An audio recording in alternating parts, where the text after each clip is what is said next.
We've reached the end of the pool stage here in Prague at the EuroHockey Indoor Championships for Women 2026, and myself, Simon Mason, here with Nick Irvine. We've done the commentary on those opening 2.5 days, Nick, and right back at the beginning of the competition we were uncertain where the medals might lie. The first day really didn't help us at all predict that. No, it didn't. Nobody really showed their hand on that first day, and I think we were both scratching our heads and wondering who was going to make the first break. I don't think we would have imagined that here we are on the penultimate day with the excitement's just boiled and boiled. So it's been a slow burner, but it's coming to the head now. And there's been a challenge to the kind of established order, if you like. The Central and Eastern European teams that we would expect have been challenged by Belgium and Spain particularly, who've played well with some individual talents coming to the fore. Isn't that part of the joy of the tournament? It's been an absolute delight. We've actually had some surprises, we've seen new kids on the block, we've seen the old order slowly changing. It's not over yet, and I think there may still be some surprises ahead, but the contrast in styles and the quality across the teams have been terrific. Every game's had something riding on it. And it's also been in the contrasting performances of individual teams. Switzerland, for example, started off and went down in their first game, but then came back with a stunning result against Germany, that 5-5 tie, and then Germany themselves losing out to Austria. So some real challenges to what we might have considered to be the bigger guns in the tournament. Yeah, we've had to rethink, haven't we, in terms of what we're expecting. I don't think we've seen the best of Germany yet, and I suspect that all four of our semi-finals have been holding something back. It's going to be a fascinating last couple of days here, I think. One thing we have spoken about is the quality of corners. I mean, right from the very first game, we have got some history with commentating, funnily enough. People might not assume that, but we do have a little bit of history of commentating. And one thing we have said, particularly for women's indoor in the past, is that there have been some good flickers, but occasional. This here, I think, has truly been the best example ever. I think that's very fair comment, Sam. I think the advancement in the penalty corner routines amongst the women's teams here has been exceptional. And last week, when I was in Heidelberg, another very open competition, we saw the men's teams starting to favour the low shots, but the women have found a way of getting the ball into the roof of the net.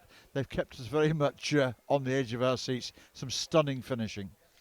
And talking about corners, the crowd obviously love the penalty corners, and the crowd has been good. I mean, with the host nation as well making it through to the semi-finals, that's great for the competition. Oh, terrific for the competition. And hats off to the Czechs, because first of all they've generated a crowd, which is great, and they've given something for the crowd to really get behind. Live television puts pressure on the teams as well. That's something the Czechs are not used to, and they've risen to the occasion. Wonderful for the tournament. Wasn't the case in Heidelberg with the German men failing that little bit, and here the German women were not far away from going out as well, which would have been historic. They made the semi-finals each of the 22 editions. They were 3-0 down. I think there's some nerves in that German camp, and you sort of understand why, with the weight of expectation. This title is theirs by right, or at least that's how they see it.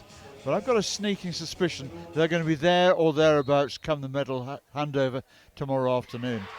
Well, with half an eye on that, the semi-finals, Austria-Germany from one pool, Austria now playing Czechia, Germany playing Spain. We've talked about it's really difficult to predict anything, but any thoughts with your experience, where it might go or what the difference will be between the teams?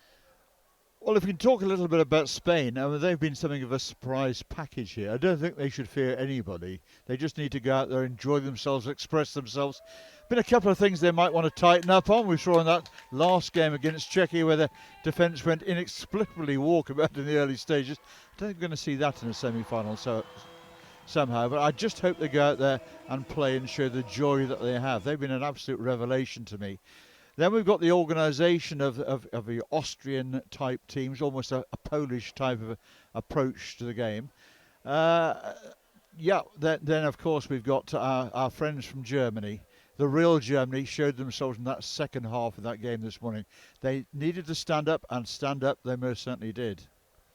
Well, we'll wrap that here for anybody who hasn't had the chance to see it. All of the games that are going to come up are on EuroHockey TV. If you are looking for standout players, the list that Nick and I have created, Marta Grau and Icar from Spain. You've got Popova and Scheuer from Germany. You've then got Stomps from Switzerland with their penalty corners, and Bauer, Ronchetti from Belgium, De Smet, Chekova and Chloe Hiles, the Irish debutante goalkeeper who's also done fantastically well. So many standout players, so much fantastic hockey. He'll still to come.